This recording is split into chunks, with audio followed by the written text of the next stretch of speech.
The phone rang at 2:47 a.m. on September 14th. I know the exact time because I grabbed my phone off the nightstand and stared at the screen in complete disbelief. The caller ID said Ashley Hayes, my daughter's name, the same daughter I buried 25 years ago. My name is Bradley Hayes. I'm 67 years old, a retired construction engineer living alone in a 2-story colonial house in suburban Harrisburg, Pennsylvania. I've been by myself for most of my adult life, raising Ashley single-handedly after my ex-wife Karen left us when Ashley was just 7. That little girl became my entire world. And on November 3rd, 1998, when she was 20 years old and halfway through her junior year at Penn State studying elementary education, a drunk driver in a stolen pickup truck took her away from me forever. Or so I thought. I buried Ashley at Riverside Cemetery under a massive oak tree that she used to climb as a kid. The headstone reads Ashley May Hayes, beloved daughter, 1978-1998, forever in our hearts. For 25 years, every single Sunday without fail, I've driven my old Ford pickup the 12 miles to that cemetery with fresh flowers. Daisies, her favorite since she was 5 years old. I'd sit on the little folding chair I keep in my truck bed and tell her about my week, about the kitchen renovation I was working on before I retired, about Mrs. Patterson next door and her annoying rooster, about how much I missed hearing her laugh echo through our empty house. People said I needed to move on. Karen remarried within 3 years and had twin boys with her new husband. She sent me a Christmas card once showing her new family all smiles and matching sweaters. I threw it away without reading the note inside. How do you move on from losing your only child? How do you just forget 20 years of goodnight kisses and bedtime stories and scraped knees and report cards taped to the refrigerator? I kept Ashley's room exactly the way she left it. Her Penn State pennant still hangs above her desk. Her stuffed elephant, Mr. Peanuts, sits on her pillow like she just went to brush her teeth. Her textbooks are still scattered across her desk where she left them during Thanksgiving break, planning to study for finals that she'd never take. I also kept her phone number in my contacts all these years. Sprint disconnected the line in March 1999, about 4 months after the accident, but I couldn't bring myself to delete it from my phone. I even kept paying a monthly fee to maintain it as a memorial line until they told me that wasn't how it worked. Sometimes, usually late at night when the loneliness got too heavy, I'd scroll through my phone just to see her name there, Ashley Hayes. It made me feel like she was still somehow reachable, like maybe if I called at just the right moment, she might answer. But that night in September, her number was calling me. I sat frozen in bed, watching the phone ring against the backdrop of my dark bedroom. The blue light from the screen lit up the framed photo of Ashley on my nightstand. Her high school graduation picture, cap tilted at that cocky angle she always wore it. 4 rings, 5 rings. My heart hammered in my chest so hard I could feel it in my neck. This had to be some kind of mistake. Phone companies reuse old numbers after a while, right? Some stranger probably got Ashley's old number and was calling me by accident at 3 in the morning. But why would a wrong number show up as Ashley Hayes in my contacts? That was her name, not her number, that appeared on the screen. On the 6th ring, I pressed the green button. Hello? My voice came out as barely a whisper, like I was afraid speaking too loud might scare away whatever impossible thing was happening. Nothing. Just dead air for maybe 10 seconds, though it felt like an hour. Then I heard breathing, slow, confused breathing. The kind of breathing you hear when someone's trying to figure out where they are. Dad? The voice was soft, uncertain female, and familiar in a way that made my chest feel like it was caving in. My throat closed up completely. I tried to speak, but nothing came out. Not a sound. Dad? Is that you? It's me. It's Ashley. I dropped the phone. Actually dropped it right on my bedroom floor next to my slippers. My hands were shaking so violently I could barely pick it up again. When I finally got it back to my ear, my hands were sweating so much I nearly dropped it again. Ashley, I managed to croak out, Dad, I'm so confused. I don't understand what's happening to me. I woke up and everything is different. I look different. I feel different. The person in the mirror looks like me but older. So much older. But I remember the accident. I remember that truck hitting my car. I remember dying. How am I talking to you right now? I stood up on shaking legs and turned on every light in my bedroom. The sudden brightness made me squint, but I needed to think clearly. My brain felt like it was short-circuiting, trying to process something that couldn't be processed. Where are you? I asked, surprised my voice was working at all. I don't know exactly. I'm in some apartment. It's not mine, but there are pictures of us on the walls.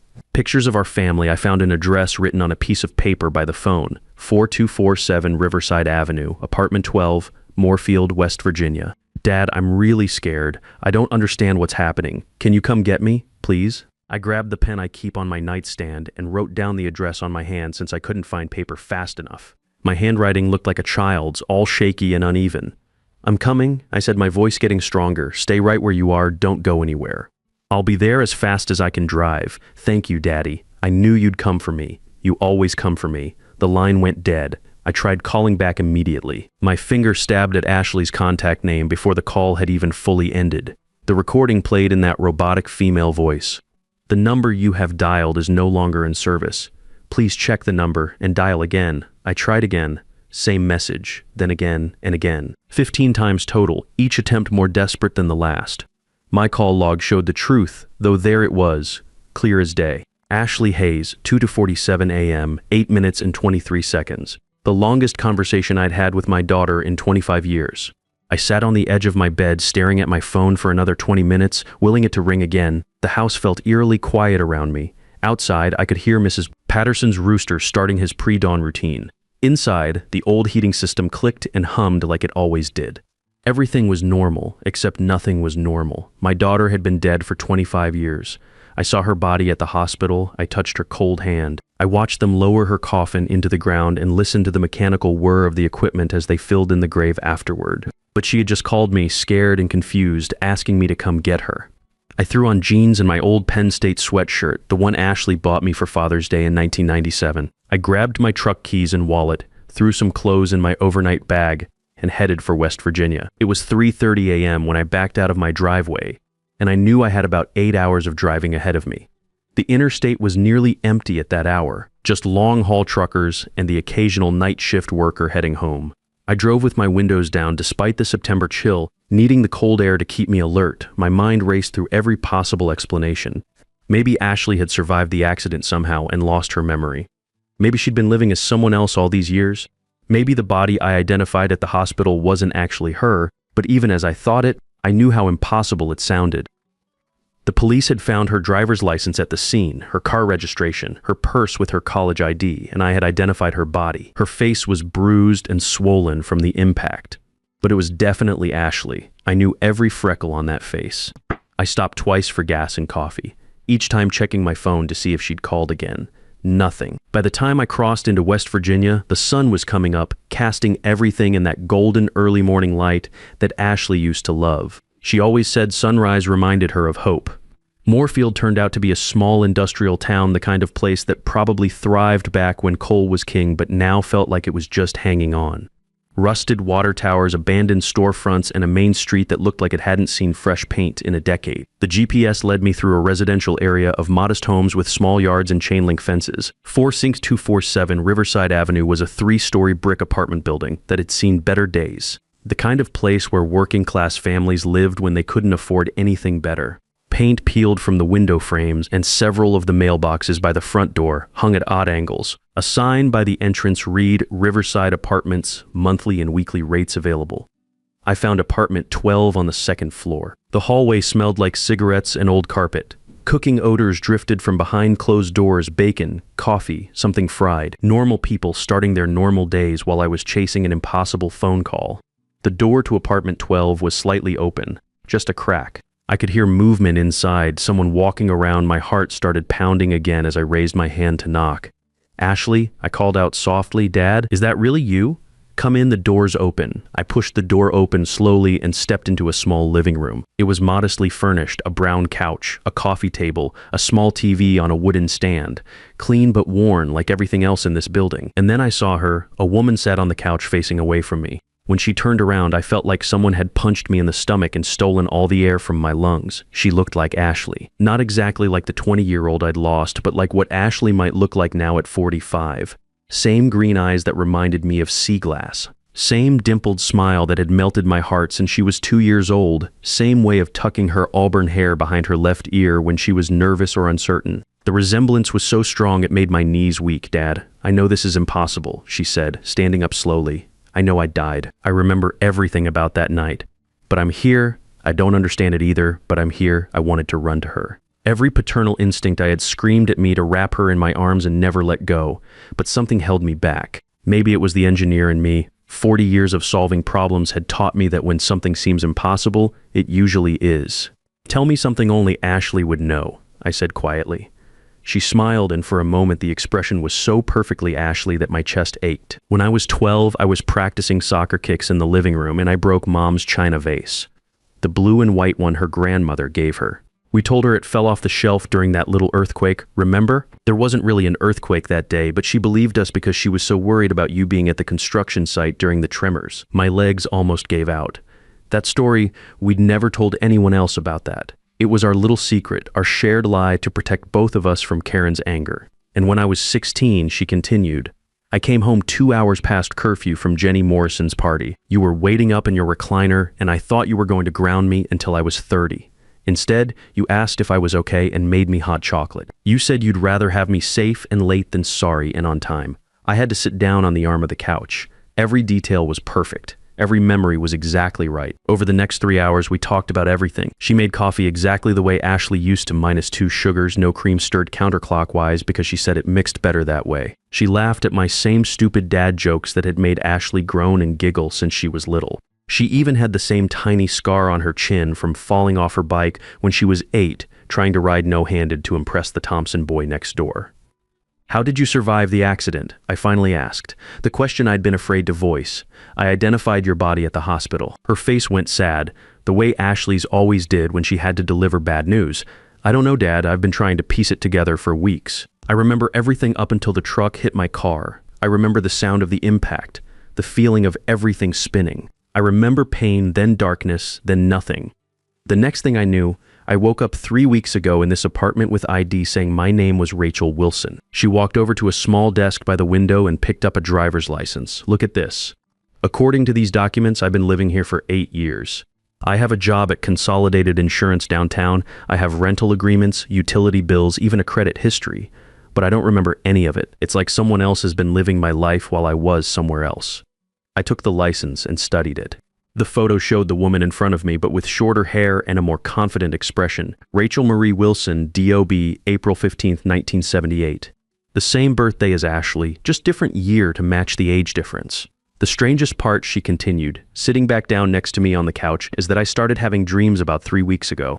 Dreams about you, about our house, about my childhood.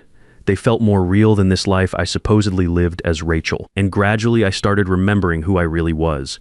Your phone number was the only thing I could remember clearly from before. I spent that night in Moorfield getting a room at the Red Roof Inn on the edge of town, but I couldn't sleep. I lay in that lumpy motel bed staring at the water-stained ceiling, trying to make sense of what I'd experienced. Every logical part of my brain said this was impossible. People don't just come back from the dead after 25 years. But I'd seen the scar. I'd heard the stories only Ashley could know. I'd watched her make coffee exactly the way my daughter used to. The next morning, I met her again at the apartment. She'd made breakfast, scrambled eggs with cheese, the way Ashley always liked them, but as we ate, tiny things started bothering me. Little inconsistencies that nibbled at the edges of my growing hope. Do you remember Mr. Peanuts? I asked casually. She looked confused. Who, your stuffed elephant? You had him since you were 3. Oh, right, she said quickly. Of course, my stuffed animal. I love that thing. But Ashley would have corrected me, Mr. Peanuts wasn't an elephant. He was a gray hippo that she'd named ironically because he was afraid of mice in the story she made up. Any real memory of him would have included that detail. What about your middle name? I asked. Marie, she said without hesitation. My heart sank. Ashley's middle name was May, after my grandmother. It was on her birth certificate, her school records, everything. I excused myself to go to the bathroom and called Dr. Jennifer Garcia from my old company's health plan. Jennifer had been the neurologist for several workers who'd suffered head injuries on construction sites. If anyone would understand memory loss and identity confusion, it would be her. Dr. Garcia, this is Bradley Hayes. I need some advice about someone with possible memory issues, Bradley. How are you? What kind of memory issues are we talking about? I couldn't tell her the whole truth. It sounded too crazy even to me. Someone I know claims to have recovered memories from 25 years ago after a period of amnesia. How reliable would those memories be? That's unusual, she said. Retrograde amnesia typically affects recent memories more than distant ones. If someone lost 25 years of memory and then suddenly recovered childhood memories while forgetting recent years, that would be highly irregular. Are you dealing with a potential fraud situation, Bradley? Her question hit me like a slap fraud. What would you look for if you suspected someone was pretending to have memory issues? Well, they'd need detailed personal information about the person they're impersonating. They'd need to look reasonably similar, and they'd create a believable story to explain inconsistencies. Memory loss is convenient. It explains why they might not remember certain details correctly. After I hung up, I sat on the motel toilet seat with my head in my hands. Dr. Garcia had just described exactly what I was experiencing. That afternoon, I told Ashley I was going to grab some groceries. Instead, I drove to the Moorfield Public Library and used their computer to research Rachel Wilson. What I found made my blood run cold. Rachel Wilson had worked for Consolidated Insurance for 8 years, just like she'd said. But Consolidated Insurance was the same company that had handled Ashley's life insurance policy after her death. The company that had my detailed personal information, family photos I'd submitted with the claim, and extensive records about Ashley's life and death. I dug deeper, printing out everything I could find. Rachel Wilson's employment records, her apartment lease, even her social media profiles dating back years. This wasn't some identity created 3 weeks ago. She'd been building this life for nearly a decade. At a gas station on the way back to the motel, I called my old friend Kevin Foster, who'd worked in insurance investigation before he retired. Kevin, hypothetically, if someone worked for an insurance company and wanted to target grieving families, how would they do it? That's a hell of a hypothetical question, Brad. But they'd have access to detailed claim files, family information, personal details, photos, everything needed to create a convincing con. We've seen cases where employees used client information for identity theft. Why are you asking? I didn't answer directly. If you were investigating something like that, what evidence would you need? Documentation of the fraud, recordings of conversations, proof of deception, and witnesses. You'd need someone credible to verify what happened. That evening, I met Ashley for dinner at a small diner in town. I started asking more specific questions about her childhood, watching carefully for the details Dr. Garcia had mentioned. "Remember when Mom left us?" I asked. "You cried for 3 days straight." She nodded sadly. "I was so young, it was devastating." "You were 7, I said. "Do you remember what you said to me on the 3rd night?" She hesitated. The memory issues make some things fuzzy. "You said, 'Daddy, did I make Mommy go away?' It broke my heart." "Yes," she said quickly. "I remember now. I thought it was my fault." But Ashley had never said that. On the 3rd night after Karen left, Ashley had come to my room and said, "Daddy, I'm glad it's just us now." Mommy was always angry. She was relieved, not devastated. I was starting to understand that I wasn't talking to my daughter. I was talking to someone who had studied my daughter's life and was using my grief against me. The next morning, I called Dr. Garcia and asked her to meet me in Moorfield. I told her I needed a professional witness for what I was starting to suspect was an elaborate fraud. She agreed to drive down that afternoon. While I waited for Dr. Garcia to arrive, I did something that felt like betrayal, but I knew was necessary. I started recording my conversations with Ashley on my phone. I needed evidence of the inconsistencies, proof that whoever this woman was, she wasn't my daughter. Dr.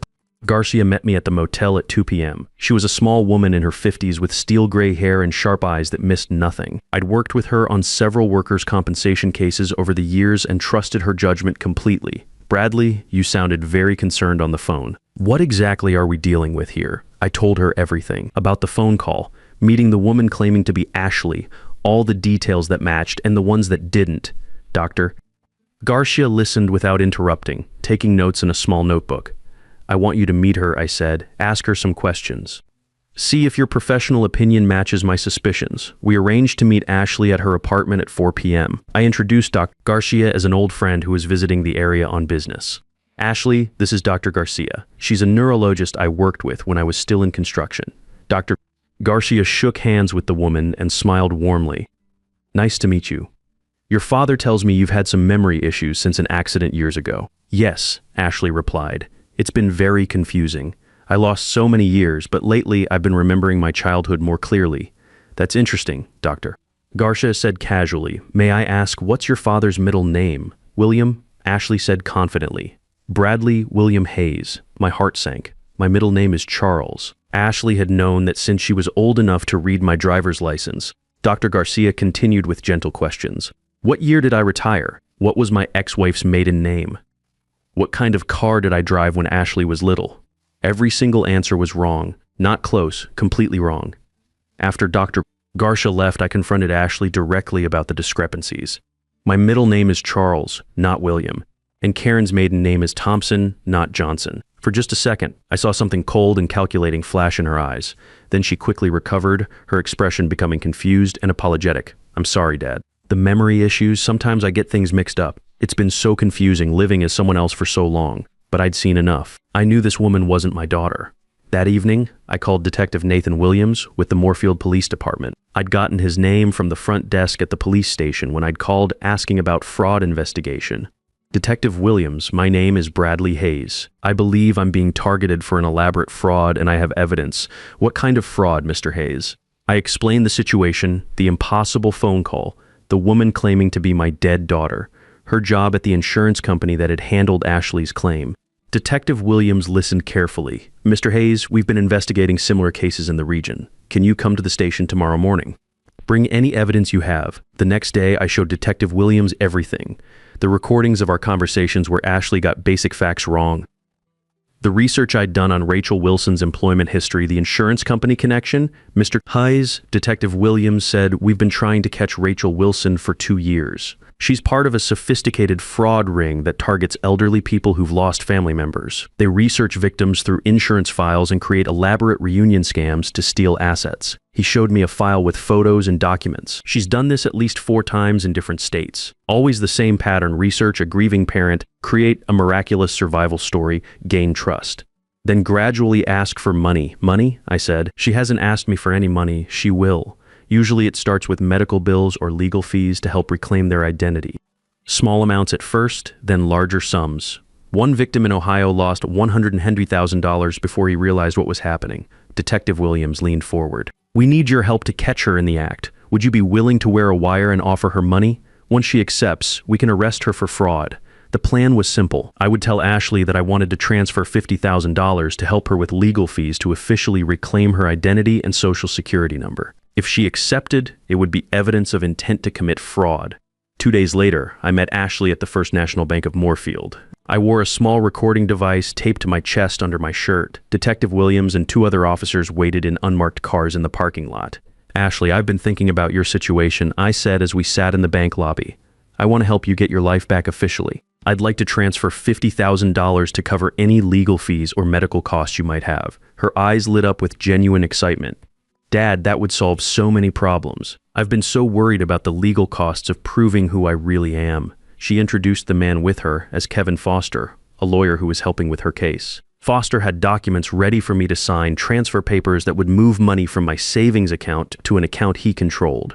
Mr. Hayes, Foster said, this money will go directly to legal fees and administrative costs.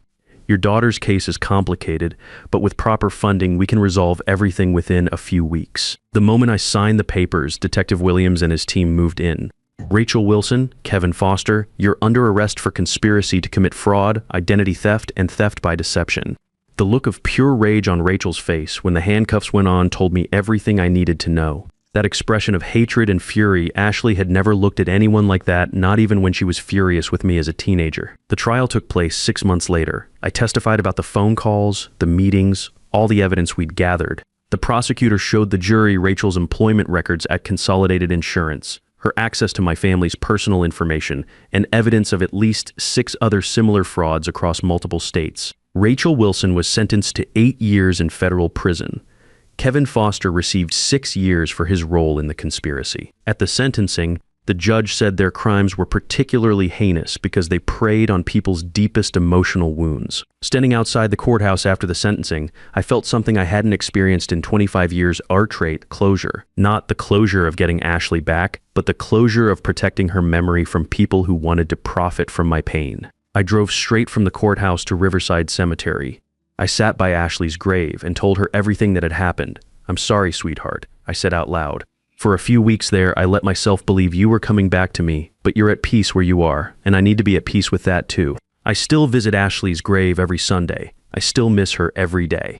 But now I also volunteer at the senior center in Harrisburg, helping other older folks recognize and avoid the kinds of scams that almost got me. Because grief makes you vulnerable in ways you don't expect. When someone offers you exactly what you want most in the world, that's when you need to be most careful.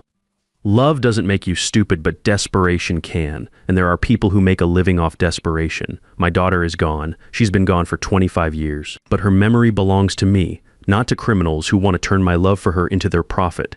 And that memory is safe now, exactly where it should be. Because here's what 25 years of grief taught me. The people who truly love you don't come back from the dead asking for money. They live on in the memories you protect and the wisdom you share to keep others safe. My daughter's greatest gift to me wasn't the years we had together. It was teaching me that real love means protecting her memory from those who would exploit it and using that lesson to shield other fathers from the same heartbreak.